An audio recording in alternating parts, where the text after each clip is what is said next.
کفر کسی کا سکا نہیں ہے۔ ہم نے لاپرواہی برتی، ہم ان لوگوں کی مدد کرنے کی بجائے ہم نے حوصلہ شکنی کی اور ان قوتوں کے علاقار بنے جو ان کو مار رہی ہیں۔ تو آج کیا ہم محفوظ ہیں؟ آج ہماری ہمسائیگی کے اندر انڈیا کو ہمارے خلاف کھڑا کر دیا گیا ہے۔ ایک جھوٹا مکر فریب پر مشتمل ایک ڈرامہ رچایا گیا ہے۔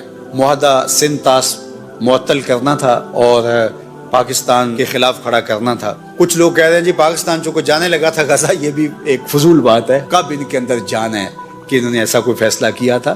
یہ نہیں کہ ہم کچھ کرنے لگیں گے تو وہ ہمیں پکڑیں گے، ہم کچھ بھی نہ کریں وہ ہمیں جینے کا بھی حق نہیں دیتے۔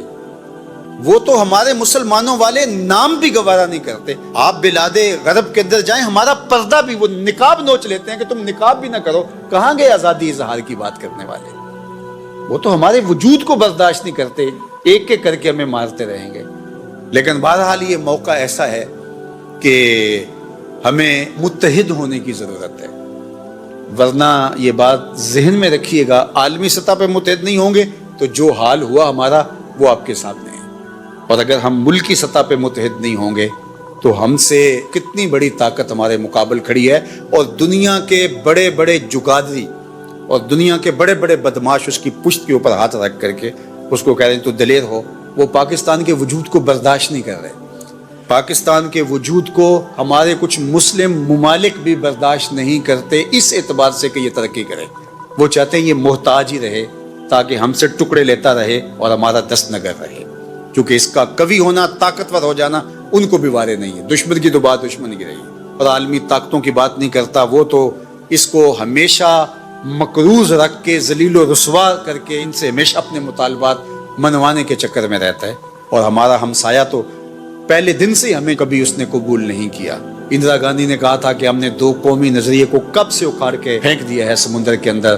جب مشرقی پاکستان الگ ہوا تو اس نے کہا ہم نے جنازہ نکال دیا ان کے دو قومی نظریے کا۔ اب یہ بچا کچا پاکستان، اس کے بھی وہ ٹکڑے بکھرے کرنا چاہتے ہیں، اور پاکستان کے وجود کو پوری دنیا کی کوئی طاقت قبول کرنا نہیں چاہتی۔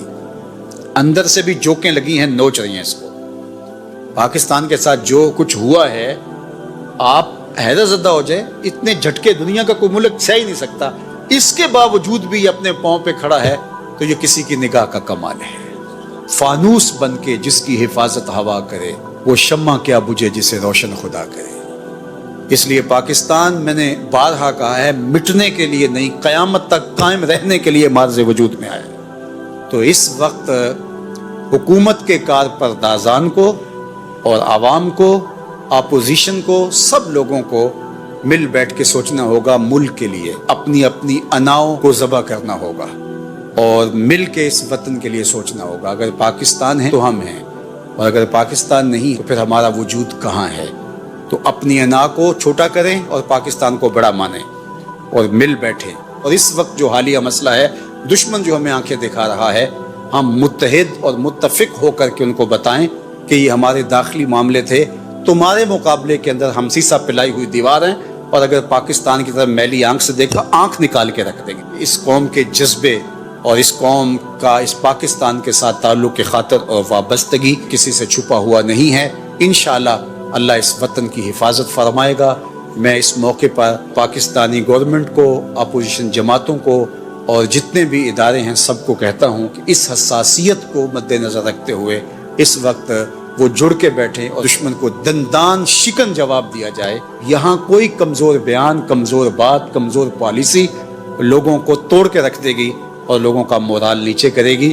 اس وقت ہمیں توانا آواز چاہیے، ہمارے کان یہ آواز سننے کے لیے بےتاب ہے۔ قیامت کے قیام پذیر ہونے کی تدہیق کرتا ہے اور دلائل دیتا ہے کہ یہ دن قائم نہیں ہوگا، قیامت کے دن وہ بھی انکار نہیں کر سکے گا، اس لیے کہ آنکھوں کے سامنے سب کچھ ہو جائے گا، جس طرح آج موت کا انکار نہیں ہوتا۔ تو ارشاد فرمایا جب وہ واقعہ پذیر ہو جائے گی پھر کوئی بھی اس کو جھٹلانے والا نہیں ہوگا۔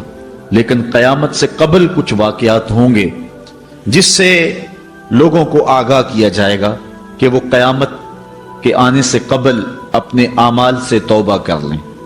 آج تو توبہ کا دروازہ کھلا ہے، لیکن قرب قیامت میں سورج مغرب سے دوبارہ طلوع ہو جائے گا، جو ہی غروب ہوگا، غروب ہونے کے بعد دوبارہ طلوع ہو کے عصر کے وقت پہ آ جائے گا۔ اور پھر اس کے بعد دوبارہ غروب ہو جائے گا. تو یہ قیامت سے 40 سال پہلے ہوگا. اس کے بعد توبہ کا دروازہ بند کر دیا جائے گا. اگر کوئی توبہ کرے گا بھی تو قبول نہیں ہوگا. آج ہمیں موقع دیا گیا ہے کہ مرنے سے 1 سال پہلے بھی توبہ کر لیں, 1 مہینہ پہلے بھی توبہ کر لیں, موت سے 1 دن پہلے بھی توبہ کر لیں, 1 گھنٹہ پہلے بھی توبہ کر لیں, 1 لمحہ پہلے بھی توبہ کر لیں. اللہ تعالیٰ یہ نہیں دیکھتا کہ اس کی ساری زندگی گناہوں میں گزری ہے, وہ دیکھتا ہے میرا بندہ آخر میری چوکھٹ پہ آ گیا, وہ پچھلے سارے گناہ معاف فرما دے. بلکہ حضور علیہ السلام نے صحابہ کو ایک مثال سے سمجھایا کہ ایک آدمی جنگل میں سفر کر رہا تھا اور اونٹ کے اوپر اس کا سامان بھی تھا, اس کی ضروریات زندگی بھی تھی, اس کا توشہ بھی تھا, کھانا پینا بھی تھا, خود بھی سوار تھا. چلتے چلتے جنگل میں کسی درخت کے ساتھ اپنا اونٹ باندھ کر کے وہ دوپہر کاٹنے کے لیے, سستانے کے لیے وہاں کچھ دیر کے لیے رکا. نیند آئی. تھوڑی دیر کے بعد جب آنکھ کھلی تو کیا منظر دیکھتا ہے کہ اونٹ نہیں ہے, اس کے اوپر ہی اس کا سامان ہے.